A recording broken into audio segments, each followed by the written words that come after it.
Well, greetings, world, and greetings, Seven Spot, and greetings, everyone, everywhere, especially all the people who are in love with carbon fiber. And that's what we're here to talk about today, because we have a special guest, and I'm going to bring him in right now. It's David Lale of Classic Carbon. How are you today, David? I'm good, thank you. Yourself? Doing really good. We're having a So, nice little chat about all the different types of carbon, and it yes. fills my head with such wonder because I think I mentioned my son does it professionally, and I've done a small amount of laying up with polymers, but I'm not an expert, and that's what you're here to tell us today is what's For, the s- difference, right? for sure, for sure. So first off, I have to ask you, what kind of a day is it for you today? Is it a good day or is it a bad day for you? I think, I'm gonna say a fair day. is that Fair right? day. Yeah. How do And you so gauge a good day or a bad day? Do you have any way that you make a display to the world, show yourself? no deaths is probably a good start. Oh yeah. But it's sort of we got so many projects on the go, Yeah. so probably too many to be fair. Okay. So we're more ambitious than we than we have the capacity at times. So, but Uh, a bad day is sort of it, we're very passionate at what we do. Is that So right? Well, I'm just uh, looking at that nice little prop that you have on the desk or the yes, refrigerator there before you. Is that a good day or a bad day prop? well, this is my warning for the staff. So it, if it's that way on my bench Yeah, facing them, they can figure it out. that's a bad day, Yeah. and that needs coffee. If it's that way, it's a good day. Uh-huh. So and they can come within 6 feet of me. So, Okay, good. but so yeah, that's a very instant sort of. Yeah. Uh, That's walking past the box and you know which kind of mood he's in. Yes, yes, definitely, definitely.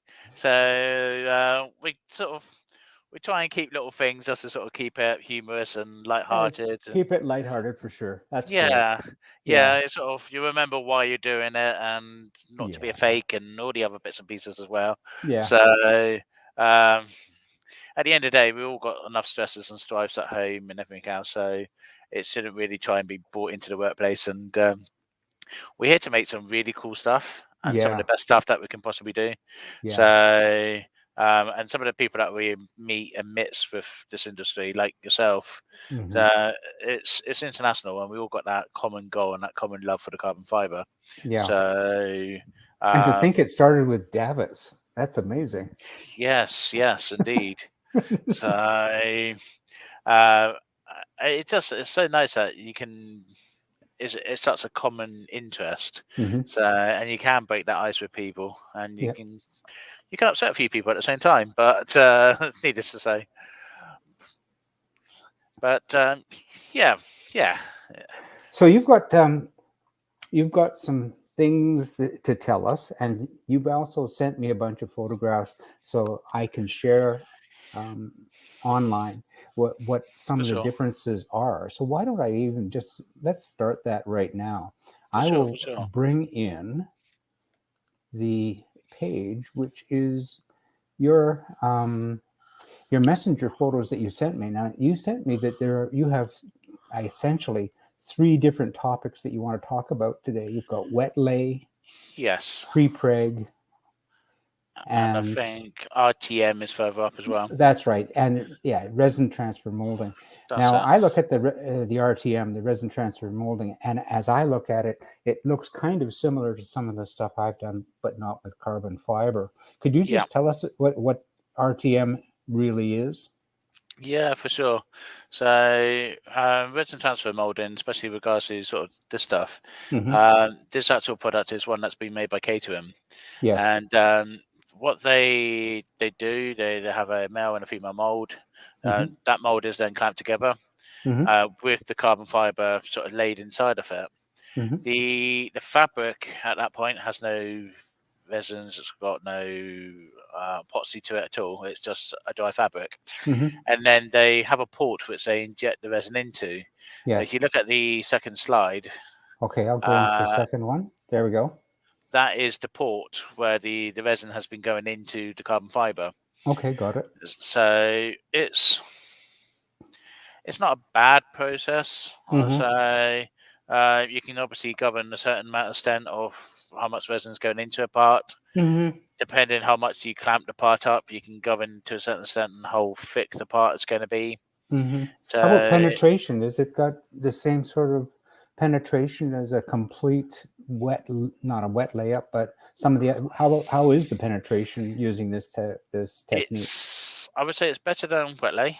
So by all means, all what I'm saying now is my matter of opinion. There might be opposing or fors and against this.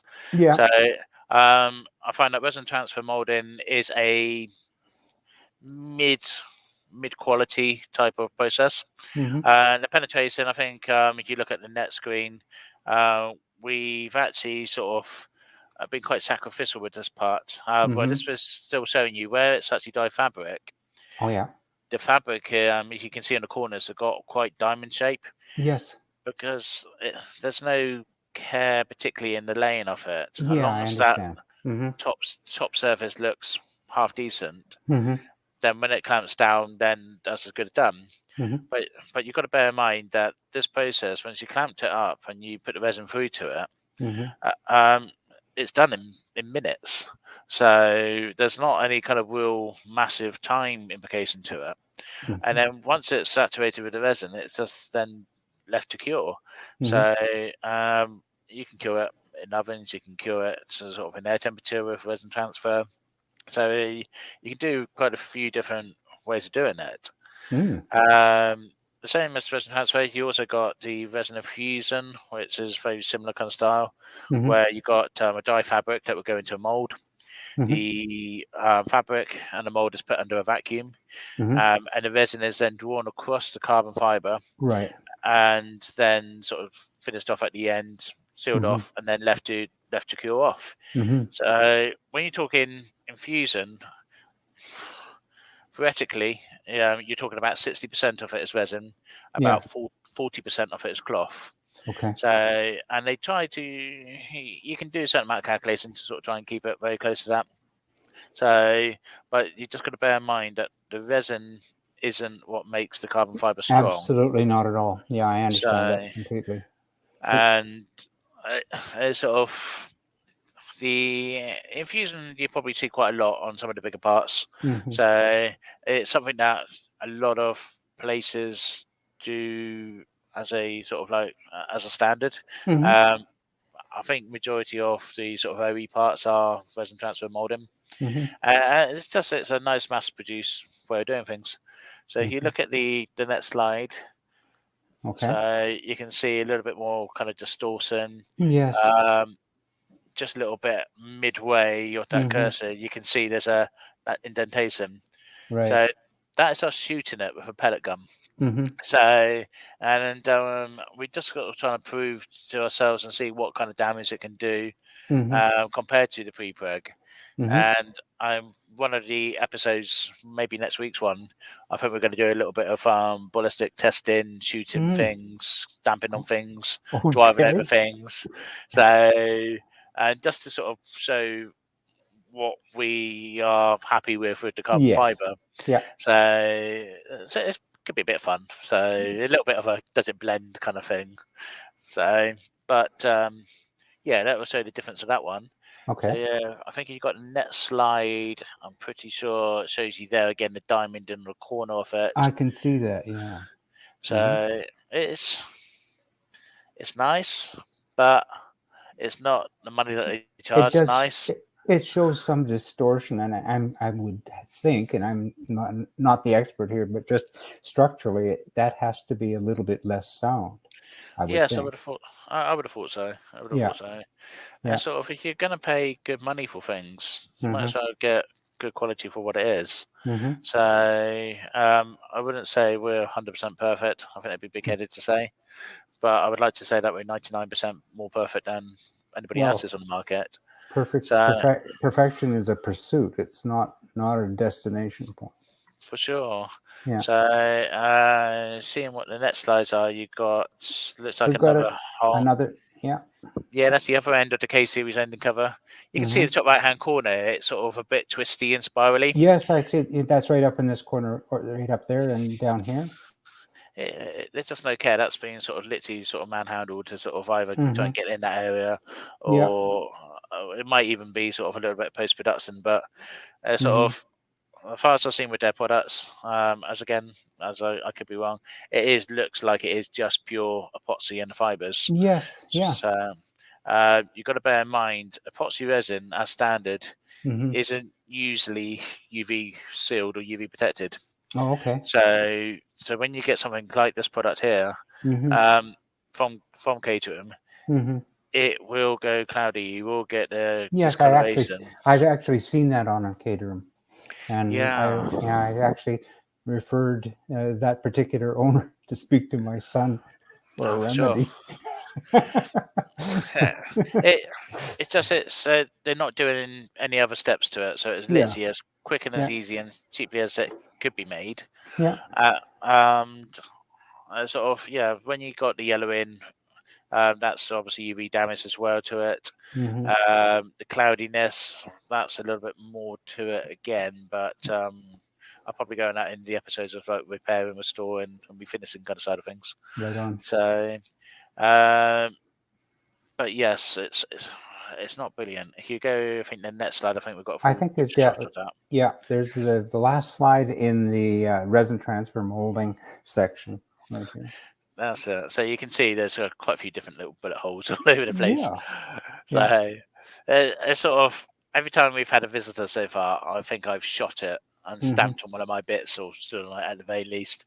And every time people are shocked and surprised, and it has surprised me and how little people know the difference in what the quality is. Yes. So sort of you can buy 2 bits of carbon fiber and it can be completely different, especially in cost, but also the quality and the longevity to it. So I'm hoping sort of this episode and further episodes is going to be a little bit more educational for people to not waste their money on bad carbon. Well, that's right. I mean, there are people who are more, their pursuit or their interest is purely cosmetic, and for that reason, go for it. But for people who are looking for a race spec or competition spec type of finish, people will look more deeply into what they're getting. Yes, definitely. Yeah. So should we move on to the Wetlay? Yes, you can move into that one. Okay, I'm going to close out of there and scroll down into Wetlay and tell us all about Wetlay. All right. This is probably my pet hate. So I don't like Wetlay at all. So Wetlay, you are getting a standard mold. It doesn't have to be anything particularly special. So people normally brush in a clear gel coat into it. It helps a little bit with UV, and not brilliant. Depends on the quality of it. But it basically, they put that in to try and avoid any kind of like defects or voids and anything else. The fabric is then laid into it. They normally do it when the gel coat's a bit tacky. And that helps sort of keep it stable. You wetten it out the same as you would do fiberglass. Yeah, that's what I'm just saying. It's just like the stuff I've done before, and I'm kind of screwing up my face because I'm thinking somebody spent a substantial amount of money to buy some carbon fiber product, and just to lay it in like a reinforced fiberglass, just like wow, why? Definitely, yeah. If you want to buy carbon from me, buy it from me. If you buy it from somebody else, just don't go for the Wetlay stuff. No, I agree. Resin transfer, you're wanting to sort of try and keep a little bit of the pennies, but the Wetlay, you never really guarantee exactly what you're buying. No. So here, these are CSR wings that we were sort of passed over to, and it's almost like a sort of amnesty kind of thing, and bringing those ones in. So I think if we get into the next slide. So you can see some of the pit holes and everything else, and that's where some of the gel coat is. and that cloudiness that you can see on the corners. Mm-hmm. So that is actually a build up of the gel coat. Yeah. So because the gel coat is not normally sprayed, normally Mm-hmm. brushed on, Yeah. you can't get an even coat. You can't No. guarantee that you're going to get it perfect. Mm-hmm. And so you imagine your carbon and resin is going to be sat on that layer underneath that gel coat, and Yeah. that gel coat isn't going to be perfect. It's not going to penetrate either. It's just like not No. going to, you're not going to have strength. For sure. It's So you're going to cosmetic. get delamination. Yeah. The gel coat's kind of sag like it has in there into the corners. Yeah. And the fabric is still loose. Mm-hmm. So you try and put loose carbon fiber into something that's sticky. Yeah. If you see in the next slide. Oh, I can see you in the next slide. Let's get Let's try that again. There we go. So you can see the distortion again on that one. Yeah. So it just, you can't control it. Uh-huh. And then on the next bit again, you can see there's more distortion there where the fabric just overlay into it. Oh, yeah. You can't cut it sharp. It's sort of well, and just from a cosmetic point of view, my background is not mechanical. I studied fine arts at university, and I look at this and I just say they could do better. I warn all my staff. I sort of said, you might know carbon fiber, but after sort of 3 months, you will become a carbon snob. Yeah. And sadly, you do. You start looking for what is Wetlay, what is Prepreg, what is anything else. And the other side of things of it, you start looking at redirections and orientations and just how much care or thought has actually gone into that process. Yeah. So I think on the next slide again. Let's go to the next slide right there. Yeah. You can see there's a little kind of like pocket hole again. Yeah, right here. Yeah. That is just a bubble in the gel coat. Yeah. So all that is just literally built up gel coat on that edge. So I wouldn't be happy to send that out. So that's sort of, it's not a standard I like on that one. Well, if I were receiving it, I would probably send it back. Just like, you would think, but people are running this. So and then go to the next slide again. You can see that all that is backed up with fiberglass. Yeah. So I think the next shot again is a little bit more close up again of it.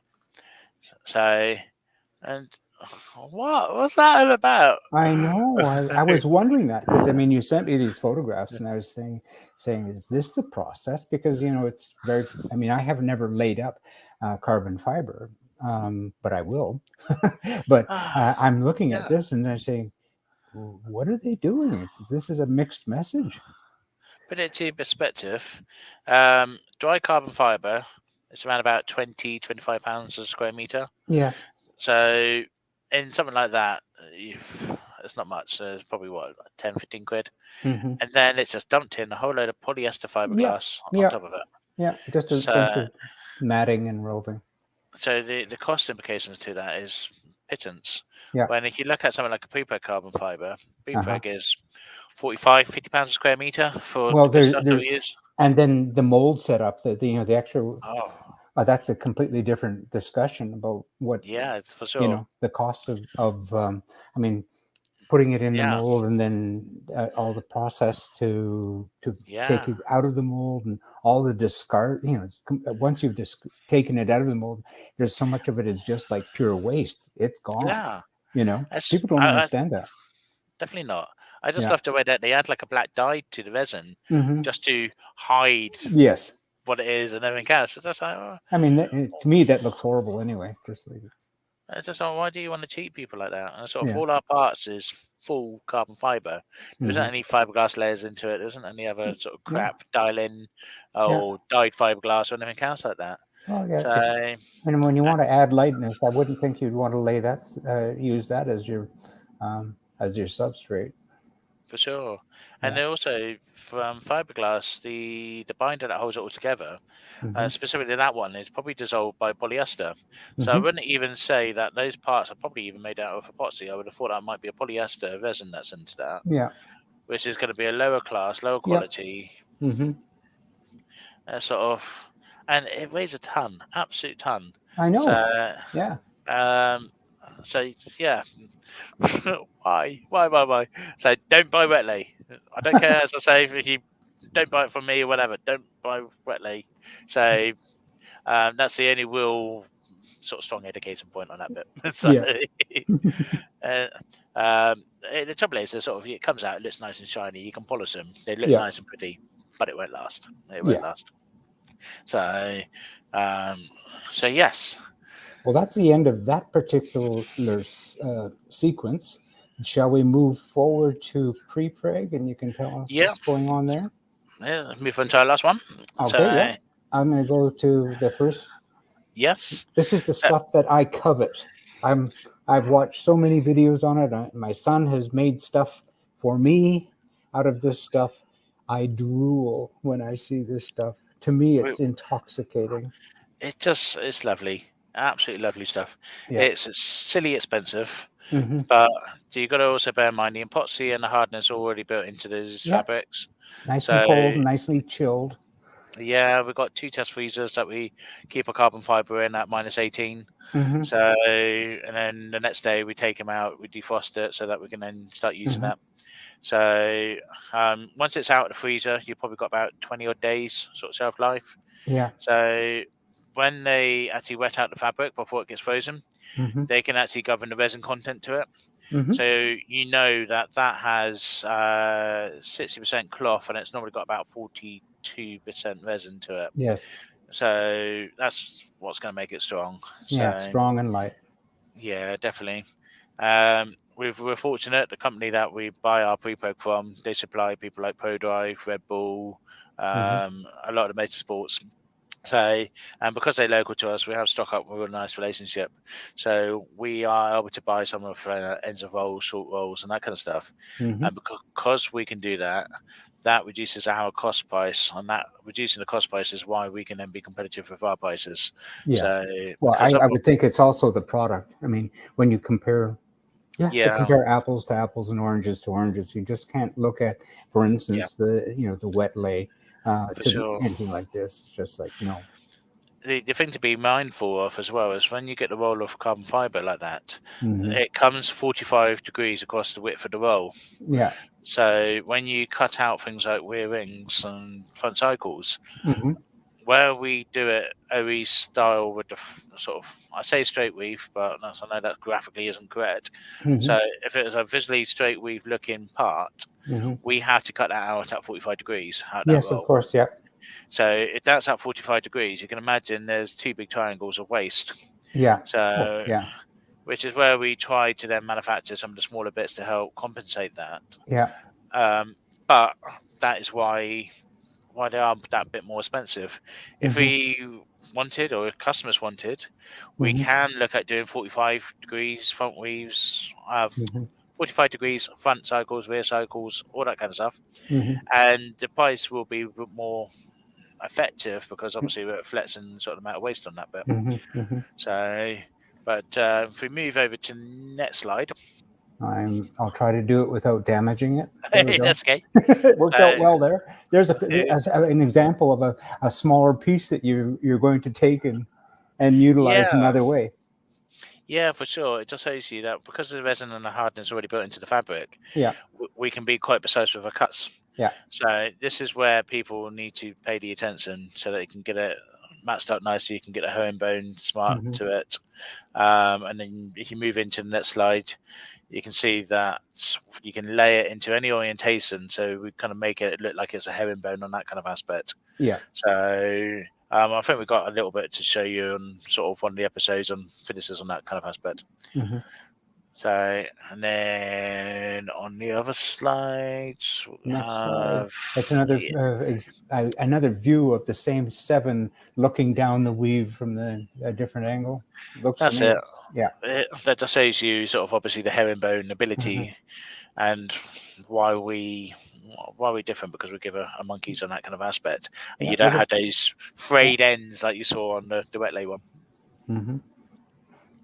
So. And then what do we have on the next page?